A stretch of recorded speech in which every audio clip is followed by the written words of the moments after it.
ठीक है, अब हम लोग आगे बढ़ते हैं अपने गोले पाठ के अंदर। गोला पाठ के अंदर हम लोगों ने परिचय लिया, कैसे बनता है, परिभाषा क्या है गोले का, इससे पहले वाले वीडियो में।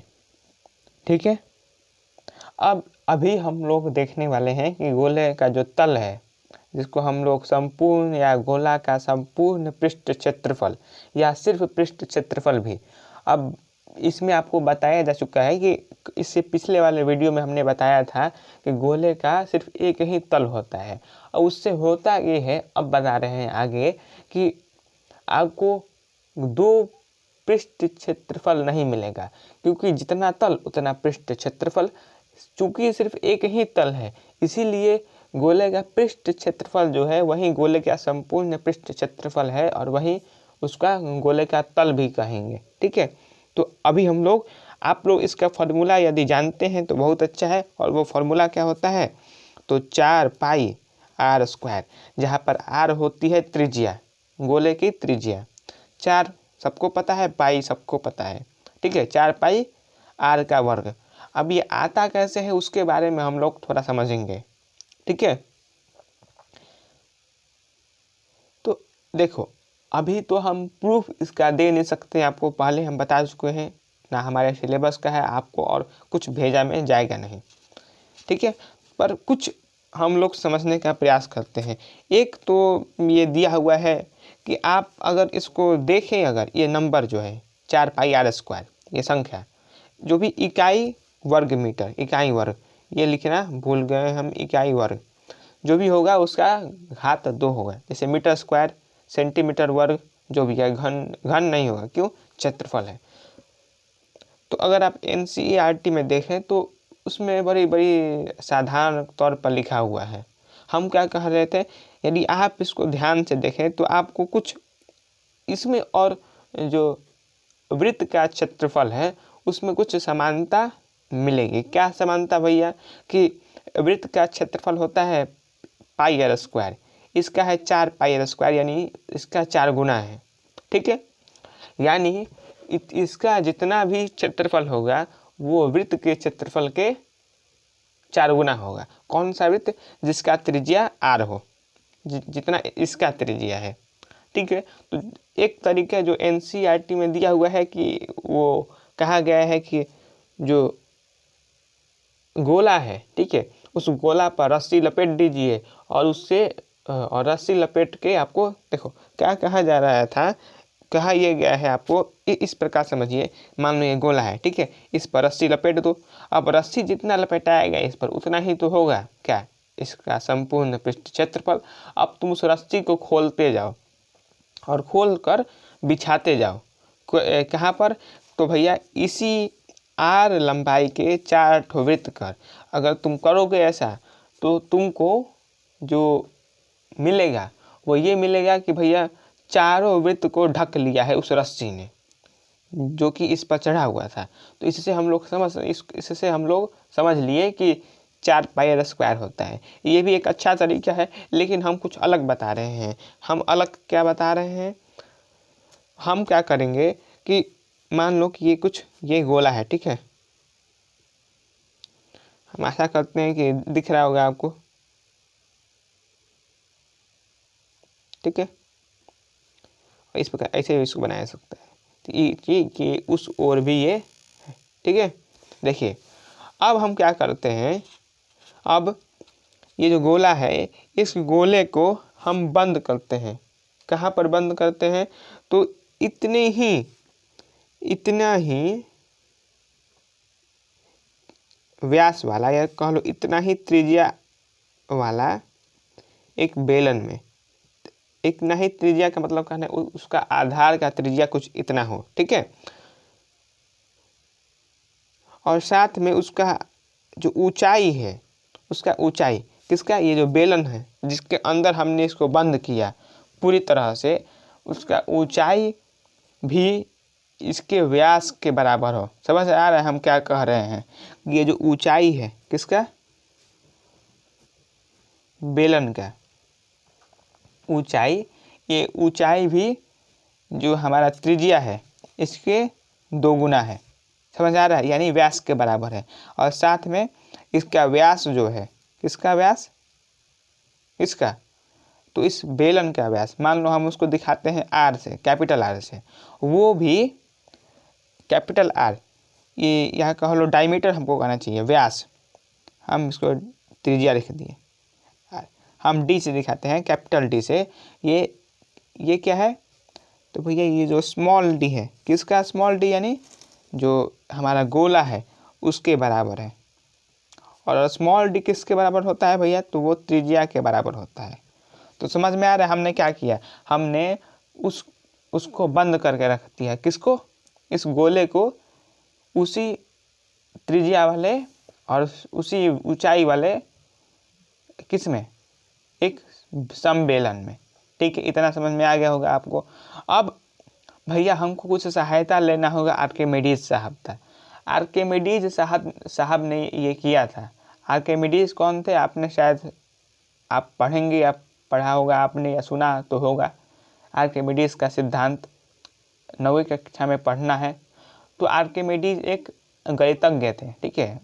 वो आप लोग फिर अब ऐसा मत समझ लो कि भैया उन्होंने सिर्फ फिजिक्स में किया, वो मेन तौर पर मैथमेटिशियन थे।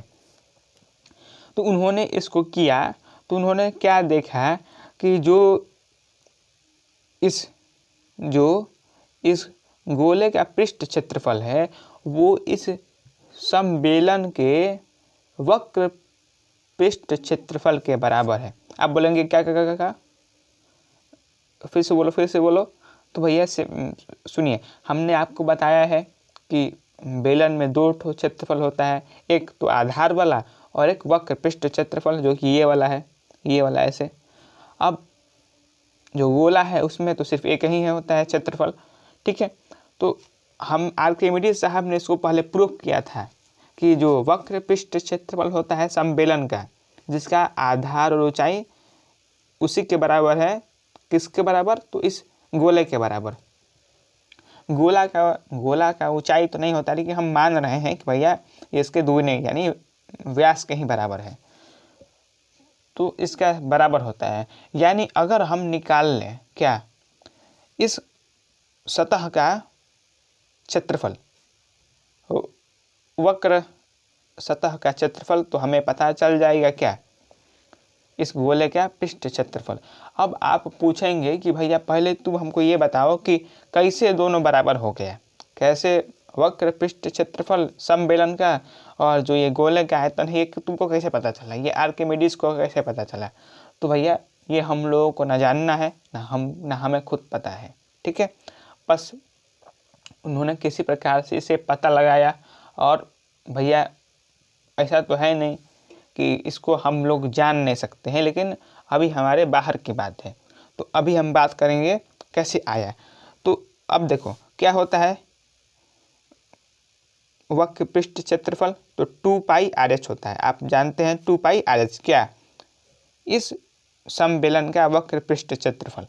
अब हमने क्या बोला है आपसे भैया कि इतना ही क्षेत्रफल होता है इस गोले का, ठीक है। हम क्या करेंगे, इसमें 2 को जगह पर रखने देंगे, पाई क्या पाई, यहाँ पर हमें लिखना चाहिए r, क्यों, क्योंकि ये जो हमारा समबेलन है उसके हमने त्रिज्या कैपिटल R ली है।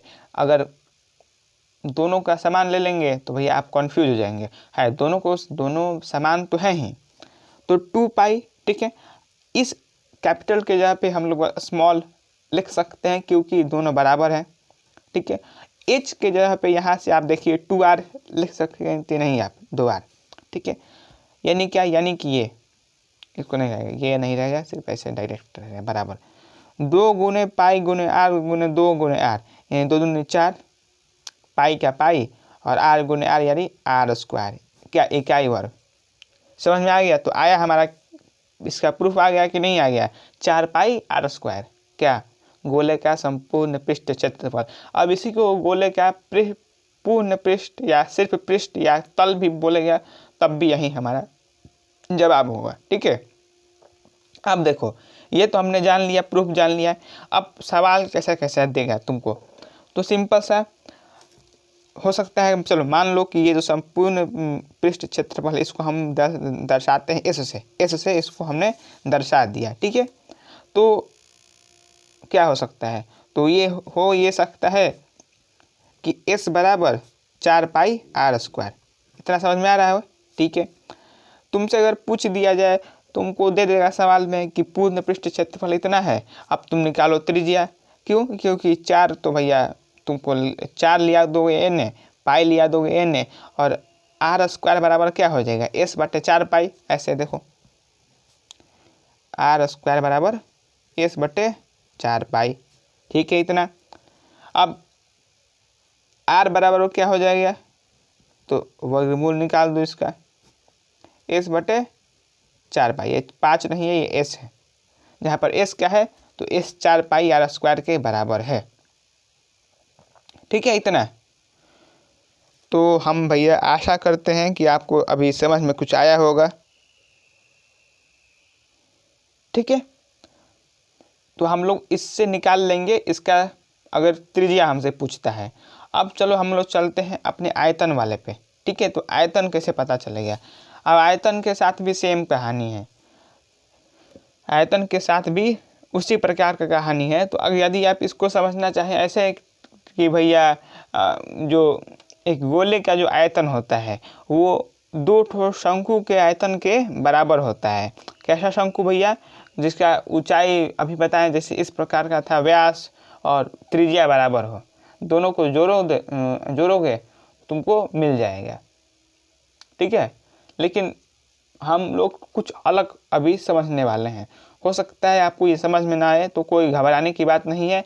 आपका अगर समय हो तभी आप इस वीडियो को अभी देखें, वरना आपको अगर फार्मूला सिर्फ जानना है तो आपको किताब में दिया हुआ है, आप आसानी से देखिए, कोई समय बर्बाद करने की आवश्यकता नहीं है। लेकिन उन्हीं के लिए जो अगर थोड़ा बहुत जानना चाहते हैं हिंदी में, चलो देखो कैसे भैया। तो ये रहा हमारा गोला, हमको निकालना है इसका क्या, आयतन। आयतन क्या होता है बताओ? आयतन होता है कि कितना भैया वो जगह घेरा हुआ है चीज़, हमको कुछ इससे निकालना है। तो हम क्या करेंगे, हम क्या करने वाले हैं इसको, कि हम इसको बहुत सारा छोटा छोटा टुकड़ा में इसको बांटेंगे हम लोग। ठीक है, इसको बहुत सारे छोटे छोटे टुकड़े में। कैसे? देखो ऐसे ऐसे,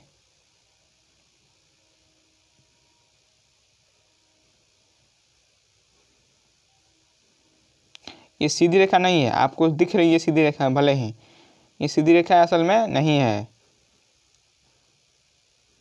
और उसी पर ऐसे भी ऐसे भी बांटते जाएंगे हम लोग। ये सिर्फ एक और नहीं है, हर ओर होगा। मतलब क्या? मतलब हम बताते हैं, रुको अभी कुछ देर में।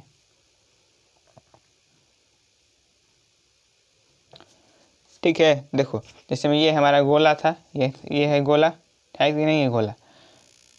तो हमने क्या बोला कि भैया इसको हम लोग ऐसे छोट बाद में काटते हैं। ठीक है, ऐसे ऐसे ऐसे ऐसे ऐसे।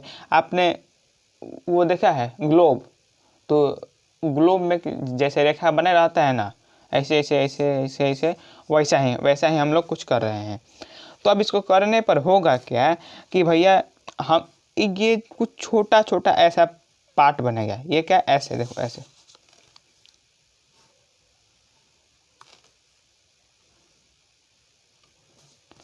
ये कुछ ऐसा ऐसा अंदर इसका हम एक पार्ट बनाए हैं। ऐसा ही बहुत सारा, समझो अनगिनत, अनगिनत तो नहीं लेकिन बहुत सारा पार्ट बनेगा। ठीक है, इसको क्या बोलते हैं? इसको भी बोलते हैं पिरामिड। पिरामिड हिंदी में ऐसे पिरामिड लिखते हैं। ठीक है, अब बोलोगे कि ये कौन सी बला है, तो हम लोगों को कुछ समझना नहीं है पिरामिड क्या होता है, परिभाषा में ढेर नहीं घुसना है। सिर्फ ये जान लो कि आपने जो पढ़ा घन घनाभ और बेलन, वो दोनों प्रिज्म के अंदर आता है। ठीक है, प्रिज्म वो होता है प्रिज्म। आपने 9वीं कक्षा में शायद देखा हो प्रिज्म, वो अपने फिजिक्स में, भौतिकी में आपने शायद देखा हो कि भैया जब प्रिज्म से पास करोगे रेखा, जो लाइट को यानी प्रकाश को, तो वो कुछ अलग अलग होगा अभी पर। और अभी उसकी बात नहीं। ये रहा हमारा पिरामिड। तो आप बोलोगे कि क्या पिरामिड हमने पढ़ा है? तो जी हाँ, आपने पढ़ा है शंकु। शंकु एक पिरामिड का उदाहरण है। तो इसी प्रकार कुछ इस प्रकार के ये पिरामिड अंदर बनेगा। कैसा? बहुत सारा, असंख्य, हर ओर से, इधर से भी, इधर से भी, इधर से भी, इधर से भी, ये जो गेंद हर ओर से बहुत सारा पिरामिड बनेगा। और ये पिरामिड ही क्या है? ये पिरामिड ही तो मिलकर बना रहा है हमारा क्या? गोले का आयतन।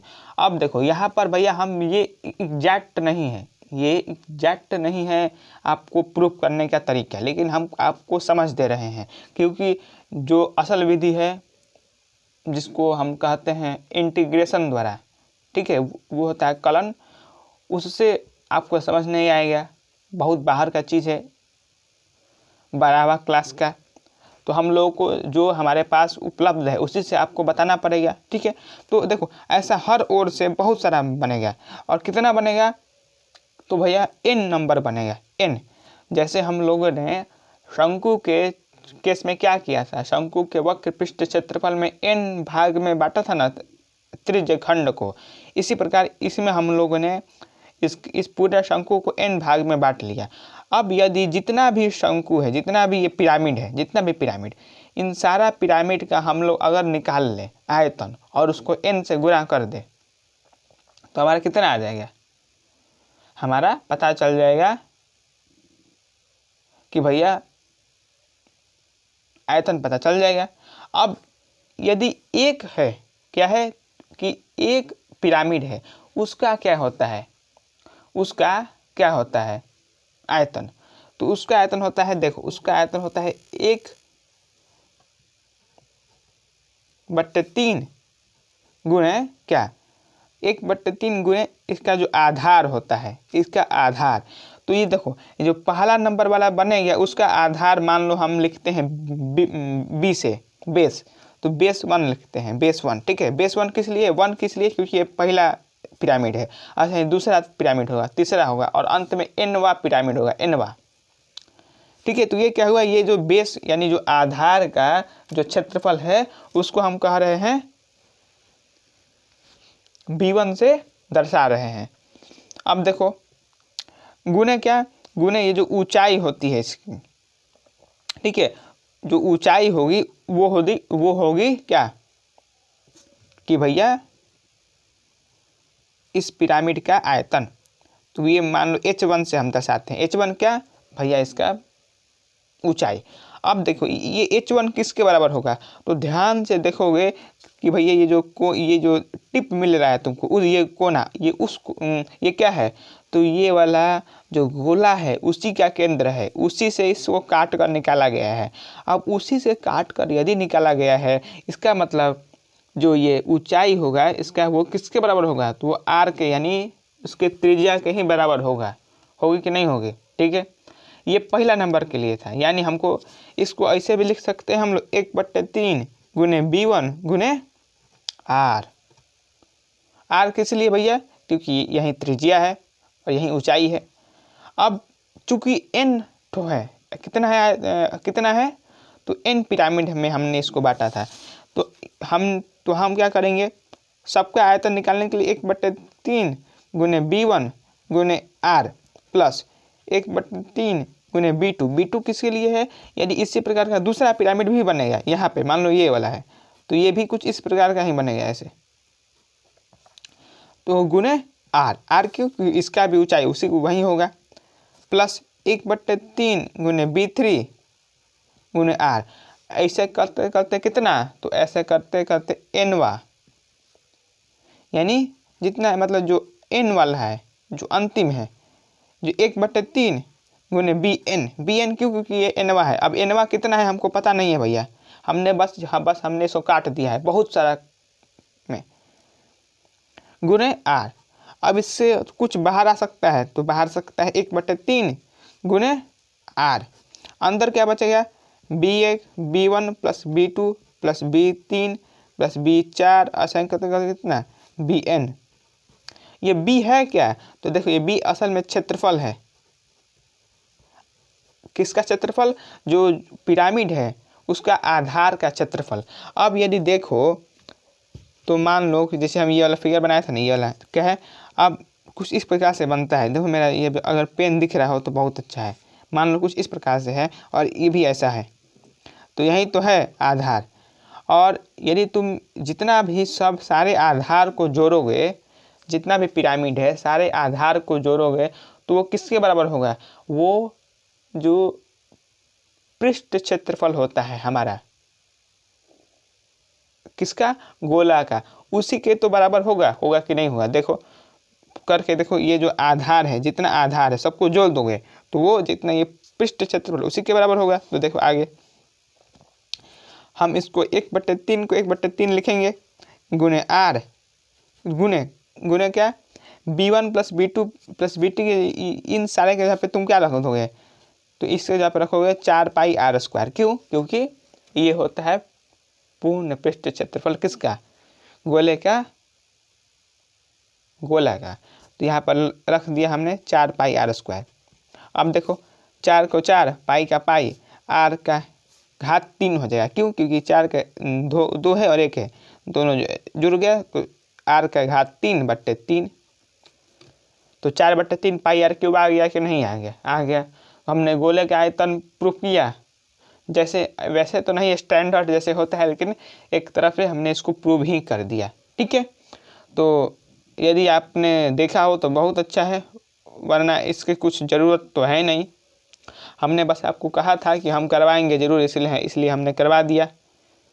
ठीक है, तो अब जितना 2-3 चीज़ बचा है हमारा, कौन कौन कि जी खोखला गोला और अर्धगोला। अर्धगोला क्या होगा? तो अर्धगोला इसी प्रकार का, लेकिन अर्धगोला में क्या होगा? आधा काट दो। ये जो मान लो ये जो गोला है इसको आधा आपने काट दिया बीच से, तो क्या आपको देखने को मिलेगा? तो आपको कुछ देखने को मिलेगा ऐसा। ये होगा अर्धवृत्त। और अर्धगोला कैसा है? तो कुछ इस प्रकार का, जो ये भी कुछ इसका आधार होगा कि नहीं होगा? आधार होगा जी। अरे भैया अर्धगोला आपको देखना है तो मस्त है, कटोरी है कि नहीं, या कटोरा, उसको ले लो। देखो जो बाहर बन रहा है वो क्या है? आधा ही तो है। और तो इसमें क्या होगा? इसका अगर तुमसे पूर्ण पृष्ठ क्षेत्रफल पूछा जाए तो वो किसके बराबर होगा? तो वो होगा, देखो इसमें कन्फ्यूज नहीं होना है, इसमें भ्रम में नहीं पड़ना है कि इसका 2πr² होगा, क्योंकि आधा है। आपने सही बोला है 2πr² होगा, लेकिन 2πr² सिर्फ ये जो वक्र पृष्ठ है इसका होगा, वक्र जो सतह है उसका होगा। जो आधा गोला होता है या अर्धगोला, इसमें साथ में और क्या होगा? तो साथ में नीचे आधार भी होगा। तो उस नीचे वाले आधार को अगर आप लेंगे तब तो 3πr², यानी अगर आप पूर्ण पृष्ठ क्षेत्रफल पूछेंगे किसका? तो अर्धगोला का, तो वो होगा 3πr²। लेकिन सिर्फ अगर वक्र पृष्ठ पूछेंगे, ठीक है, यानी सिर्फ ये इस सतह का, तो वो तो होगा 2πr²। अब तुम हमको कमेंट में लिख के बताओ कि क्या ये जो गोला अर्धगोला है इसमें एक तल है या 2 तल है, यानी इसमें सिर्फ एक ठो सरफेस है या 2 सरफेस है। जैसे हमने बताया था आपको कि इस गोले में सिर्फ एक ही तल है। ठीक है, तो हमको ये बताओ अभी लिख कर कमेंट में। हम भी थोड़ा जानना चाहते हैं कि भैया हम जो बता रहे हैं आपके भेजा में कुछ जा हो रहा है कि नहीं। इतना हो गया हमारा क्या? पूर्ण पृष्ठ क्षेत्रफल। अब आपसे यदि पूछ लिया जाए कि बताओ क्या, तो आयतन इसका बताओ अर्धगोला का, तो सिंपल बात, आधा मटेरियल का बना हुआ है। चूंकि भैया पृष्ठ क्षेत्रफल में तो बदलाव होगा, लेकिन क्या आयतन में बदलाव होगा? नहीं। आयतन में क्यों नहीं? क्योंकि आयतन बात करता है कि आपने कितना जगह घेरा हुआ है। तो भैया अर्धगोला में जितना आपने गोला में जगह घेरा हुआ था उसका आधा जगह घेरा हुआ है, तो आपका आयतन भी कितना हुआ? आधा हुआ। तो 4πr/3 इतना होता है गोला का। इसको 2 से भाग दे दो, यानी 1/2, तो कितना आ गया? तो आ गया 2/3 πr³, जहाँ पर r क्या है? तो r है हमारा गोले की त्रिज्या। हाँ, यहाँ पर एक बात और, यहाँ पर देखो तुमको दिया हुआ है ना गोले के आयतन इतना आ गया है।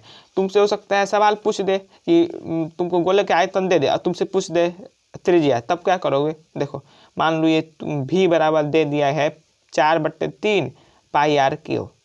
ठीक है इतना, तुमसे पूछ दे भैया आर बताओ त्रिज्या, तो सबसे पहले तो इन तीनों को नीचे इस साइड ले जाओ तो क्या हो जाएगा, RQ बराबर 3V/4 पाई, 3V/4 पाई। कैसे, इस 3 को ऊपर लेके गए, 4 पाई को नीचे लिया दिए। अब R³ यानी R का घन इतना है, तो R किसके बराबर होगा, तो R इसके घनमूल के बराबर होगा कि नहीं होगा, तो आप उससे कर लीजिएगा। यानी हम सवाल देखने वाले हैं, हमसे बता दिए आपको कि किस प्रकार का सवाल आ सकता है आपको, ठीक है। और उसी प्रकार यदि इसमें पूछ दे तो इसमें भी यही हाल करेंगे, कुछ नहीं, 2 3 उधर लेकर जाएंगे, 2 को नीचे लेके आएंगे और R का घनमूल निकाल लेंगे। ये हुआ हमारा क्या, अर्धगोला के बारे में, ठीक है। अब कुछ जानते हैं हम लोग किसके बारे में, तो भैया खोखला गोला के बारे में। खोखला गोला जैसे में ये मस्त बेहतरीन एग्जाम्पल है खोखला गोला का। तो इसका आयतन किसके बराबर होगा, तो भैया सिंपल बात, जो गोलाकार जो छिलका है, देखो अगर तुम पूरे का पूछ लो तब तो भैया जो इसका बाहरी वाला है वो उसी के बराबर होगा। इसका 2 होगा ना जी आयतन, एक आंतरिक वाला एक बाहरी वाला, तो बाहरी माइनस अंदर तुम करोगे तो कौन सा आयतन मिलेगा, तो ये जो गोलाकार जो ये सतह है, या कहना चाहिए गोलाकार जो छिलका है जिससे ये बना हुआ है, ठीक है, उसी का है कि नहीं है, उसी का मिलेगा। जो जिससे ये मान लो जिस प्लास्टिक से बना हुआ है उसका आयतन तुमको मिल जाएगा, समझे क्या हमने कहा है, किसका आयतन, तो ये जो गोलाकार प्लास्टिक है उसका। तो कैसे होगा, देखो तो चूंकि गोलाकार छिलका है, छिलका का यानी कुछ मोटाई भी होगा। अब मोटाई होगा यानी कुछ आंतरिक त्रिज्या होगा और कुछ बाहरी त्रिज्या होगी।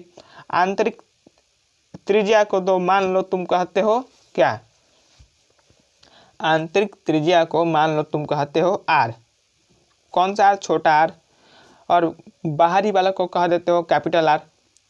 तो गोलाकार छिलके का आयतन कितना होगा, तो सिंपल बात, जो बाहरी वाला आयतन है उसमें से घटा दो अंदर वाले को, तो क्या होगा, बाहरी वाला कितना है 4 पाई R³/3।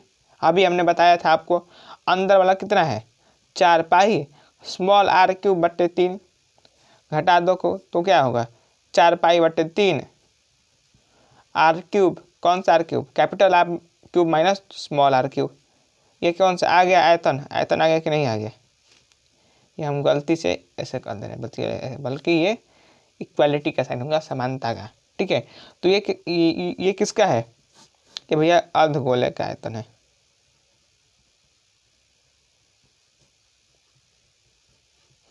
अर्धगोले का आयतन, समझ में आ गया। अब परीक्षा में कैसे सवाल आएगा, परीक्षा में तो नहीं, अभी कैसे आएगा, तो आपको दे दिया रहेगा, मान लो दे देगा आंतरिक, हो सकता है दे दे तुमको ये अर्धगोला नहीं होगा यार, माफ करना, ये खोखला गोला होगा। खोखला गोले का, खोखले गोले के छिलके का आयतन, ठीक है, ये हुआ सही। तो हो सकता है तुमको ये दे दे खोखले गोले के छिलके का आयतन और एक बाहरी त्रिज्या दे दे गोले की, और आपसे पूछ दे बताओ आंतरिक, हो सकता है कि ये दोनों दे दे, तुमसे पूछ दे कि भैया इसमें वैल्यू डालो और आंसर पाओ, वैसे निकालना होगा। तो ठीक है, अब एक और बात जो दिया हुआ है उसको हम बता देते हैं, वरना हम डायरेक्ट इसको सवाल में ही करवाएंगे। वो क्या है कि मान लो कोई गोला है जिसका त्रिज्या R है, ठीक है, अगर तुम इस त्रिज्या को K से K गुना कर दोगे तो इसका पूर्ण पृष्ठ पे, क्षेत्रफल पे और आयतन पे क्या फर्क पड़ेगा, तो सिंपल, कुछ ज़्यादा मुश्किल नहीं है।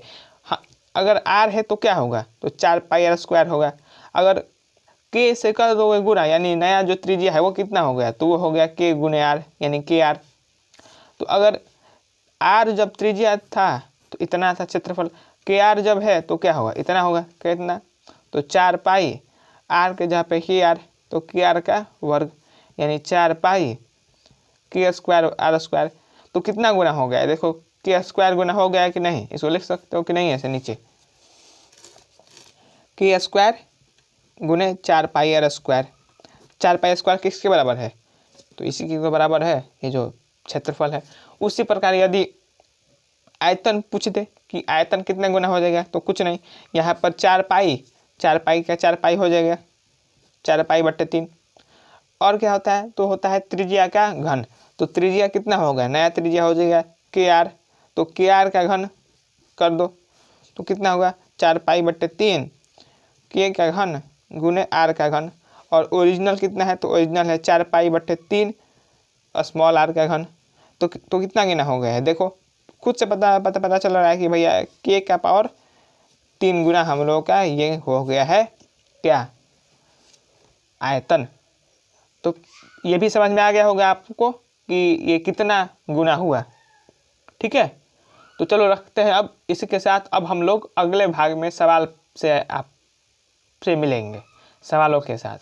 जितना भी अति लघु है, लघु है, दीर्घ है, सब तो नहीं, एक टाइप का जितना भी है हम कोशिश करेंगे उसको आपको समझाने का, कराने का। हमने आपको अभी बताया भी कि किस प्रकार से सवाल आएगा, कि आपको एक चीज़ दे दिया रहेगा। हो सकता है कि ऐसा भी दे दे कि कोई एक गोला है, एक सम्मेलन है, उन दोनों का ऊंचाई बराबर है।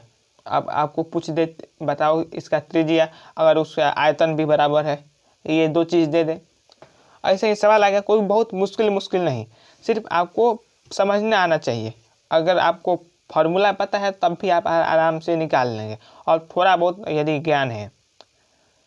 ठीक है, तो अब आपसे मिलते हैं अगले वीडियो में सवालों के साथ। तब तक के लिए अपना रिवीजन करते रहिए, जो हमेशा हम बोलते हैं।